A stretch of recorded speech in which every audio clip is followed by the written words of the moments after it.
തിരുവമ്പാടിയുടെ സ്വന്തം ചന്ദ്രശേഖരൻ.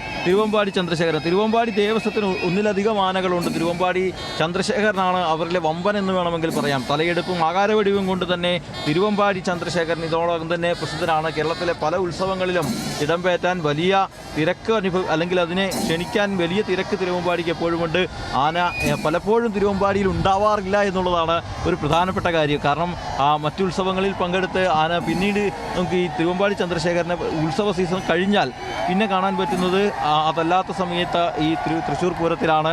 അതുകൊണ്ട് തന്നെ തിരുവമ്പാടി ചന്ദ്രശേഖരനും വലിയ ആൾക്കൂട്ടം ഫാൻസ് ഉണ്ട് എന്ന് പറയാം. ആനകൾക്കിടയിലെ ഒരു മിന്നും താരം തന്നെയാണ് തിരുവമ്പാടി ചന്ദ്രശേഖരൻ എന്നുള്ളതാണ് എടുത്തു പറയുന്നത്. നേരത്തെ പറഞ്ഞത് ഓരോ ആനകൾക്കും ആരാധകരുണ്ട്. ഇപ്പം നേരത്തെ പറഞ്ഞതുപോലെ ഇപ്പം എല്ലാ ആനകളെയും ഇഷ്ടപ്പെടുന്ന ആളുകൾക്ക് രാമനെ ഇഷ്ടപ്പെടുന്നവരും നേരത്തെ തൃക്കടവൂർ ശിവരാജനെ ഇഷ്ടപ്പെടുന്ന പോലെ തന്നെയാണ്. ഇപ്പം തിരുവമ്പാടി ചന്ദ്രശേഖരന് മാത്രമല്ല 14 വേറെ ആനകളുണ്ട്.